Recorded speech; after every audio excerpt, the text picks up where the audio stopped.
personal views and opinions expressed by our podcast guests are their own and are not legal advice or official statements by their organizations.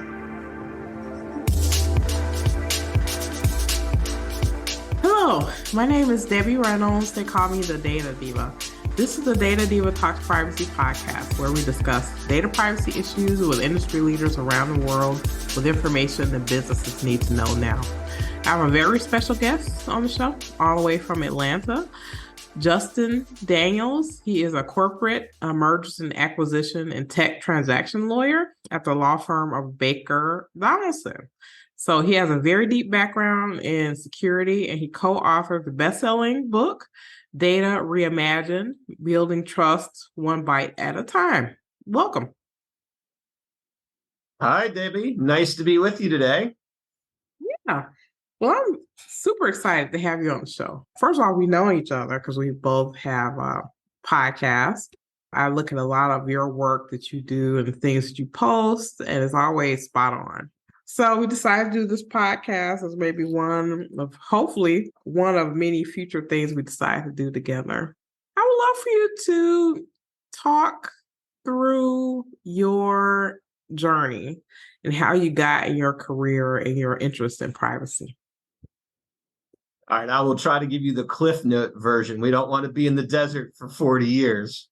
So I started out as a corporate M&A attorney doing kinds of transactions. So around November of 2014, right around when Sony got hacked, I was working on a tech transaction, and then the Sony hack happened. And then I was working, I literally hosted the Israeli version of Steve Jobs, who came into Atlanta for 24 hours to talk about cybersecurity and the connected car. And when I was done that day, he said, you know, you have a really good ecosystem for cybersecurity in Atlanta. You should get the word out. And it was like a light bulb went on. And that's when I started to narrow my focus into gaining real subject matter expertise in cybersecurity. So fast forward 6 years, I did a CyberCon conference. I did Atlanta Cyber Week. I've traveled to Israel with delegations. I've traveled to the UK. And of course, as you know, Debbie, cybersecurity and data privacy are like the peanut butter and jelly of the technology industry. It's kind of hard to talk about one without talking about the other. And so I really started to get a focus in that area and really enjoy it, because privacy and cybersecurity overlay any technology that we can talk about, from AI to social media to autonomous vehicles to drones. You pick it, privacy and security are some important part of the equation. So I'm excited as privacy and security professionals that we get to delve into all this cool stuff, and there's never a dull day, which makes it interesting. Absolutely. And this is a good segue to talk about your podcast, the He Said, She Said Privacy, with Jody Daniels, who's your wife, and she's an absolute doll. I met her in Washington, D.C. Oh, yeah. Well, that really came out of the pandemic. So Jody and I decided to write the book together, which came out last October. And, you know, we do some speaking together because it's a little unusual to have a husband and wife privacy security team, even though we don't work together. So we decided to start that during the pandemic. So now we've done over 110 shows over the last 2 or 3 years. And amazingly enough, along with your podcast, we regularly get ranked independently as a top privacy and security podcast, which we're pretty proud of. As you should be. I highly recommend that people check out their podcast, check out the book as well. Also, Jody, with her company, she does a really great newsletter that comes out on LinkedIn. It's fantastic. So definitely check that out. I love to have you here because you understand the legal part, you understand the technical part of cyber, and then you understand how privacy intersects there. What don't people know? What do you find that when you talk to audiences or clients or different people, what baffles people about cyber? Well, I'm going to start with talking to C-suite executives to narrow down your question. So I think what baffles them about cybersecurity is, in my view, it's the continued lack of awareness. And so what I mean by that is I meet all kinds of CEOs and they talk about privacy and security and about how important it is. But then when you start to peel back the onion, you learn things like, oh, well, those multi-factor authentication rules don't apply to me. I'm the CEO. Or you hear that, oh, we're the security team. We really don't have a budget. So what I typically see a lot of times is what I'll call the credibility gap, meaning you hear things in public from leaders because they're saying what they think needs to be said. But when you peel back, what are the actual allocation of resources, people, and funds, you find that to be lacking. And then when you see that, you're not really surprised when you read headlines about this data breach or this company is taking advantage of privacy in this way, because companies still are not routinely making privacy and security a feature or design of their product. Instead, they treat it like an afterthought. I think that's true. Also, I want your thoughts about having cybersecurity folks at a board level. I feel as though companies have treated cybersecurity as if they were the fire department, right? So you don't think about it until something bad happens.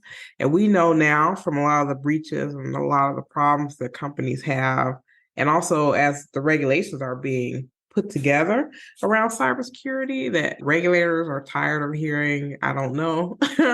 They're tired of companies making these statements and not really being able to show their work. And we'll talk a little bit about the SEC rule in a few minutes. But what are your thoughts about really raising visibility of cyber folks within organizations, and also making sure that they have budget, making sure that they have the connections, I guess, so the influence within organizations? What are your thoughts? So I'll give you a good example. So a couple of weeks ago, we actually had the CEO of my law firm come on our podcast to talk about cybersecurity. And one of the things he talked about was, I don't claim to be an expert in cybersecurity, but we made sure we hired a really good CISO, and he has direct access to the board, meaning he's a C-level officer who comes and directly speaks to the board. He's not speaking through the CIO, the CTO, or the general counsel. So my first thing is, your security leader needs to have direct access to the C-suite and the board. It can't be filtered through other people. They should be their own important domain.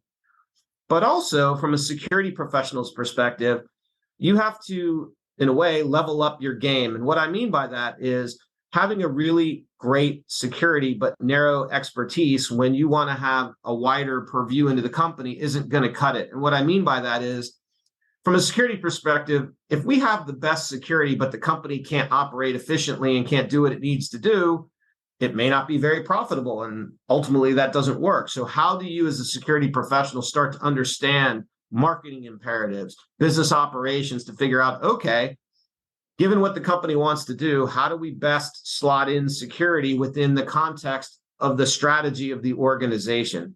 So I think it's twofold. One, the security people need to have the direct access, but also the security professionals need to up our game to make sure that we're better at strategic thinking about how to understand security in the wider context of how the business needs to operate and the risks that it may need to take.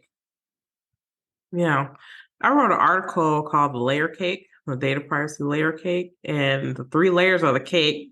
The bottom layer was data, the middle layer was operations, and the top layer was regulations. So I feel like a lot of companies, they feel like, okay, if I handle the regulation part, then magically operations and this other stuff will sort itself out. And what we're seeing is in these breaches, and I read all the news articles and everything, and almost all of them are failures in operation.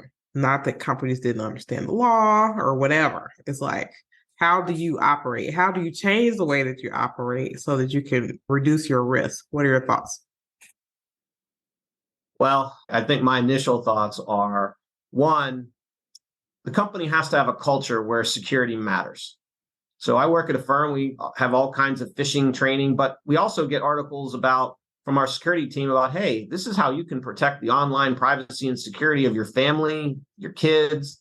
And so it indicates we care about what you do beyond the office, because I think if you care about what your employees are doing in their personal life, the idea is it flows over into what they're doing at work. Because as you know, Debbie, most of the cyber breaches that happen typically happen from human error. And so how do you start to do that? It's not just training, it's just building a general awareness. In my view, it's how do we make data privacy and security the digital seatbelt of the 21st century? Because I bet you, Debbie, when you were growing up like me, my parents never wore seatbelts. And now if you and I get into a car, what's the first thing we think to do? We don't even think about it. You buckle up. Well, what changed? Well, one, there was education. Part of why we're doing the podcast today, make people more aware that privacy and security are really important. And then two, laws have been passed around requiring us to buckle up. And so to me, where we go with privacy and security is really helping to educate our employees. And as we're going to talk about, the regulatory landscape is shifting. We now have 12 states that have privacy laws. We are having different cybersecurity laws, the SEC being the latest, because you're seeing this huge trend now in the last 10 years with what? Digitization of assets for companies, migration to the cloud, but also alongside that is increased privacy and security regulation. And actually, to follow your seatbelt analogy even further, the reason why we wear seatbelts mostly, well, I'm sure we use it because it makes us safe, right? Yeah. But the impetus typically in a newer car is that the car will not stop beeping unless you put your seatbelt on, right? So that's like a reminder. Maybe that's like an analogy to where awareness. No, you make a good point. I know when I don't have mine on a couple times and the car is beeping, it's like, oh, how annoying. All right, we'll buckle in. It's a good reminder. Absolutely. So you've read through the cybersecurity rule now for public companies that is coming out of the SEC. We're seeing a lot of these bubble up in different sectors around data and around how these government regulators want companies to be transparent and how they want them to take risk-based approach to how they handle cybersecurity. So first of all, tell us about this rule that not enough people are talking about that's going into full effect in December of 2023. So on, July 26th, the SEC met in open committee and they passed the Security and Exchange Commission's new cybersecurity regulation. And it is targeting publicly traded companies. And so the rule from a high level requires that if a publicly traded company has a material data breach, they have to report it to the SEC within 4 days. Another interesting part of the rule is now in every annual report, public companies now have to talk a little bit about how they manage security risk and the impact on the organization. And the thinking and the rationale behind the rule is Chairman Gensler wants companies to have transparent and consistent reporting about cybersecurity because the SEC's view is, as we know, breaches happen all the time. They can cost tens, if not hundreds of millions of dollars, and that can material impact an investor in their decision to buy or not buy a stock.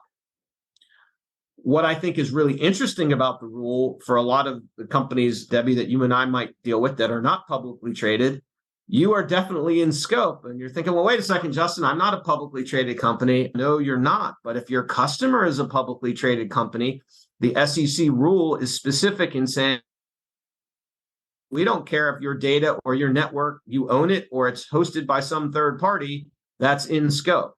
Because one of the biggest issues the SEC has is how do we manage third-party risk with cyber? So what you should expect as your booby prize privately held companies who are vendors is your publicly traded customer is now going to foist a bunch of very onerous contract terms on you about your cyber hygiene, how quickly you have to give them notification of a breach, how much information you have to share with them, because if you get breached, that could trigger a material reporting requirement for the publicly traded company within 4 days. Correct. Yes. Yeah, that was a good summation. That's a long document. It was like 178, I think. But yes, don't read it near sharp objects. Yeah. Well, let's talk a little bit about something that's in there as well around the people who are responsible. So they're also saying you should have a cyber expert or a cyber person. Can you talk a little bit about that requirement? Sure. So one of the things the SEC rules wanted to do is make sure you had very specific expertise on the board. That did not end up in the final rule, but what did end up in the final rule is, as part of your disclosures from a cyber disclosure perspective, you have to identify, hey, do you outsource your cybersecurity to a third-party vendor? And if so, who do you use? So companies that outsource are now going to have to disclose all of that, but the SEC declined to actually make it a requirement that board members have cyber experience. That was in some of the rules, but there was intense comment and they declined to adopt that particular part of the rule. Yeah, even though they did not support that part of the rule, I highly recommend that companies have folks on the board, or at least directly having access or a voice toward board members around cybersecurity risk, because all companies understand they need accounting. They understand that they need insurance and stuff like that, right? But some just feel like, if I pretend like the cyber risk isn't there and hope everything goes fine, it probably won't happen to me. And that's just not the reality. I think that's right. I think you have a bunch of regulators and the government now saying, we can't let this go on the way it has. Because as much as I would love to see market-based solutions, I can tell you on average, even if you are eligible to get coverage, it goes up on average of 79 to 80%. And so now companies are faced with the determination, well, do I spend it on cyber insurance, or I take the savings from the crazy premium and invest it in other kinds of prevention activities? But I think you put it really well. People think cybersecurity is like the fire brigade. You get serious once you've had a breach. And to me, it goes all the way back to when we talk about startups. Startups only care about two things. One, a minimum viable product, and two, being able to have customers. Talk a little bit about the recent MGM hack. What's happening there? What lessons can be learned from what we know so far? So I want to draw a broader context. So in September, both Caesars Palace and MGM got hacked. And MGM's been hacked before. It gets a lot of news because that's the casino and gaming industry. So you'd think they have very high levels of security. But what it appears to have happened is there's a group, I think they're called, Shattered Spider, something like that, young folks. And did they hack into the network with some cool intrusion? No, they basically impersonated the IT department and called a employee who they had found by doing open source research on social media, and were able to get that employee to give them their credentials, and they got right in. And so what's interesting is MGM did not pay a ransom. It appears Caesars did, to the tune of about $15 million. And so from my perspective, I think what's interesting is how is the SEC going to look at these companies who pay ransoms? Because both the federal government as well as the FBI says, we don't want you paying ransoms under any circumstance because all you're doing is funding cyber criminals. But I can tell you from personal experience, 80 to 90% of companies pay the ransom because they look at it as a business decision. So one interesting thing, it'll be interesting to see when the SEC rules go into effect, is how does the SEC treat companies who have paid the ransom? Do they say, okay, it's a disclosure, great? Or do they say, well, wait a second, why did you pay the ransom? Was there another way to work this out? And we're going to ding you with a bigger fine because of it. I don't know the answer to that, but to me, those are some of the interesting questions that the SEC rule brings up, because what are you going to tell the SEC? Yeah, SEC, we paid the ransom and we're trusting the threat actor isn't going to disclose all that personal data on the dark web. Let's talk about social engineering. Okay. Right. So just like you said, I tell people a lot of times when people think about cyber, sometimes they think about these far-fetched scenarios where it's Mission Impossible and Tom Cruise is hanging from the ceiling. But the reality is that a lot of breaches, in addition to being things that happen as a result of human error or human mistakes, a lot of it is not malicious, right? So the person in this MGM breach, they were fooled by a cyber criminal that was able to elicit their credentials, and then that's how they broke it. So Talk to me about why it's important that companies teach people about social engineering. I think it's important because, as we talked about earlier, cybersecurity is really about three things: people, process, and technology. And people are a big part of that equation because we're emotional. We do things we shouldn't sometimes because we're just people. And I think you need to educate people. It's really important from both a privacy and security standpoint because, one, like the seatbelt, if you don't know any better, you don't know any better. But if you start to get educated, you start to think differently. The seatbelt goes from an afterthought to I just buckle up because that's just what you're supposed to do. And I also think it's important to teach people about it because it's like been to a restaurant and they come, they have the bill, they're like, oh, here's our mobile app. If you just give us your email, we'll give you the receipt electronically and we can save the environment. But they don't tell you what they're going to do with that email. You and I both know what they're going to do with that email. They're going to market to you. But the education helps people shift their mindset because when do I want to allow people to unlock the door and get at my digital identity? That goes to privacy, but it also goes to security. And that's why the education and the training are so important because we have to shift people's mindset away from what you talked about earlier about the fire brigade and saying, hey, how is privacy and cybersecurity a fundamental part of my digital life? Because increasingly, my digital life is really about who I am. That's what we have in the 21st century. And that's why I think on this education and training component that your podcast and my podcast, that's why it's important. Very good. What's happening in the world today that's concerning you that has a privacy impact? What are your thoughts? From my own experience right now, I would have to tell you it is with the proliferation of the use of digital cameras, especially as it pertains to public spaces. And then I would say on top of that, you've been reading about retailers getting ripped off and they want to use digital cameras and then in schools. But here's the thing with that, Debbie, is if we talk about digital cameras, it's hard to have that conversation and not also have a conversation about facial recognition and AI. Because once you combine those two technologies, now you go down a route towards surveillance that people don't think about because everybody wants to have public safety. With the gun culture we have in this country, I think the only thing people can agree on is we should have more cameras in schools. But when they do that, we aren't having the discussion about, well, where should the cameras be? What kind of video should they take and when? And how does that impact people's privacy? And also from a surveillance and security. I agree with that. I'm glad you brought that up. Facial recognition is a area, or biometrics is an area that I work with very deeply.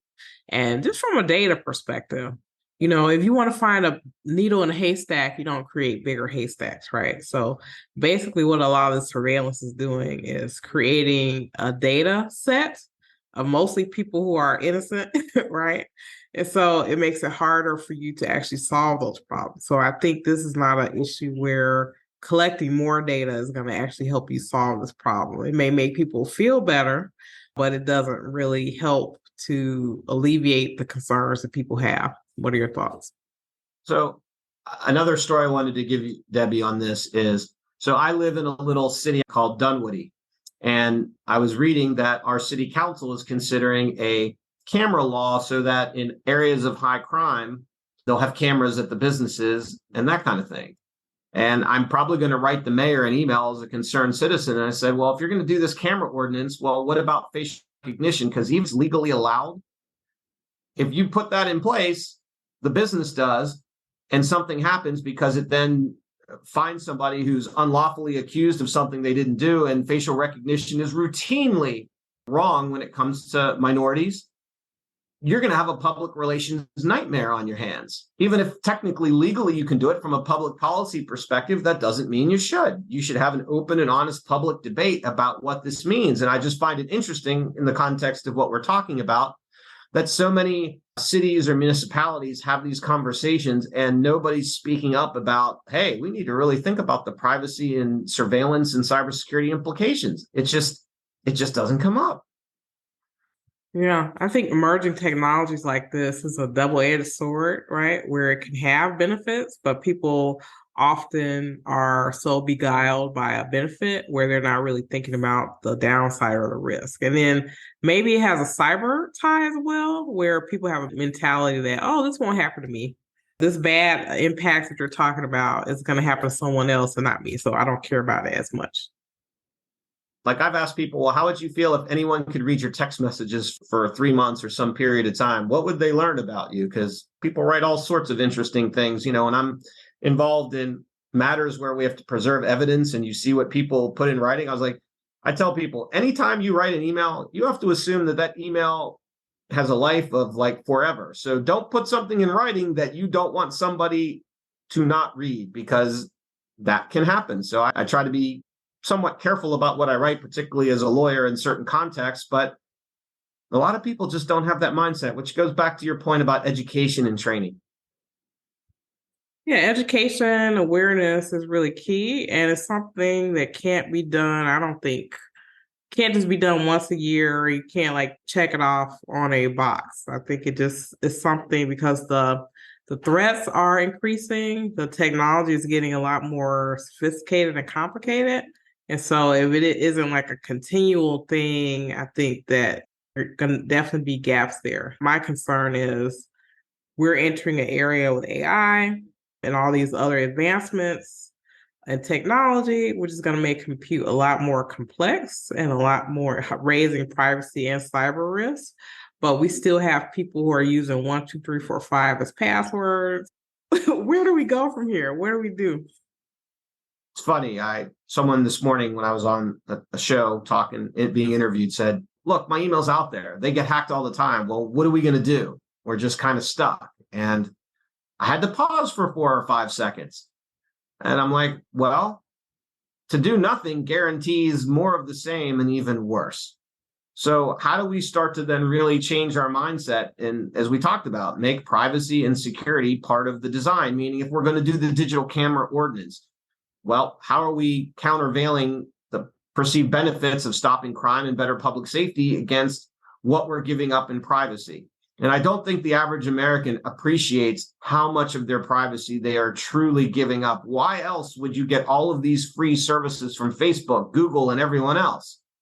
Because they want your data, which is incredibly valuable. And I don't know how you feel, Debbie, but when I watch all of those executives parade to the White House to talk about how they want to be regulated with AI, your smirk says it all. I'm like, really? You want to go behind closed doors, talk to the White House about how you want to be regulated, when I really think all they want to do is they want to influence the regulation they know is coming so that it really doesn't have any teeth. Because I'll be honest, where I struggle sometimes, and I'd love to flip the script and ask you this question, is a lot of privacy legislation founders because of a private right of action. Companies fear a private right of action, meaning individuals can sue, class action lawsuits. But the reality of that kind of remedy, the only people who really benefit are the lawyers. You and I get our, $2.95 from having our privacy violated. And I'm just trying to figure out what would be a better way to have enforcement that companies would actually pay attention to, besides the one that seems to enrich a very small group of people at the expense of all of us consumers who had our privacy or security violated. Wow, that's a really deep question. I don't know. I thought maybe the Data Diva would have a view, because I'm confounded by it. I don't have a good solution just at this moment. You know what? One thing that the FTC has been doing, not necessarily on a consistent basis, but interesting enough, they have done it in a couple of cases around AI and like data collection. For some rulings, they've actually had companies have to disgorge their data or their algorithm. So I think that may get people's attention. If you capture someone's data that you shouldn't, or done something that you shouldn't have done, just paying a fine is probably not great. Having a very, very deep pocket corporation go into litigation for as long as they can afford, which is forever, I don't think that's a great thing as well. But something that maybe hits at like the business model and changing something, maybe that will get people's attention. I just think it's an interesting debate to have, because all of the regulations that you and I deal with every day, they're only as good as the perceived enforcement of them is. And I think class action lawsuits, okay, it's a remedy, but I don't know that that's the best remedy for all the reasons you talked about. So anyway, I didn't mean to throw a crazy question out there. It's just one I've been trying to think about and I'm just struggling with. I know that's actually a pretty good question, right? Because we know that a lot of people like us to deal with these privacy regulations and they're wacky. We would love to see more harmonization in those laws just so we aren't pulling our hair out. But you're right. I don't know if that's the best remedy. I almost think some type of business practice change would be more terrifying than actually paying a legal bill. I mean, Debbie, think about this. When we went through the whole financial crisis, if they had hauled one CEO and indicted them and convicted them, that whole thing changes. Because to your point, if you're a big company, a $500 million fine is a cost of doing business. You take someone's freedom away, that's a wholly different thing. And so again, that might seem a little harsh. I'm just trying to figure out, because at the end of the day, I think what will influence companies' willingness to care more about privacy and security is knowing that there's some real consequences for not caring. No different than if you go out and injure someone intentionally. That's called a crime, and there are real consequences for that for most of us. So anyway, just something I've been thinking about. That's true. Yeah. Well, in Asia, they're going in that route, right? So there are a couple of countries in Asia where there are criminal penalties for privacy mishaps. So I don't know. I don't know if that'll come over to the US at all, but I think that you're right. That maybe class action or a private right of action, it may not be the best carrot and stick, so to speak, especially with these companies that are very well funded. That's really not a deterrent at all. If it were the world, according to you, Justin, and we did everything that you said, what would be your wish for privacy anywhere in the world? So whether that be technology, human behavior, or regulation. I guess my wish, Debbie, would be that we could reach a place where we can use technology in a way that allows us to connect better and really mitigate all of the division that we have in society nowadays. I feel like a certain level of civility has been lost because we can hang out behind a social media computer screen name and say things that you would never say to somebody in person. In my perfect world, I'd like to see us get back to a point where we have a much higher level of civility in how we talk to each other, relate to each other. We've all been through a lot in the last 20 years, particularly with the pandemic and 9/11 and a variety of other things. I'd just like to see technology be more a force for benefits and do a better job of mitigating these downsides on the front end. We really have no excuse after social media. I mean, all the stuff with AI, really, guys, have we not learned anything from what's gone on with social media? Hello out there. That's a great wish. Yeah, bringing more humanness to it. I feel like we're entering a place where people don't care about one another as much as we should, right? So it's more like I see a video, you see someone taking a video of someone being assaulted. It's put the video camera down and help somebody.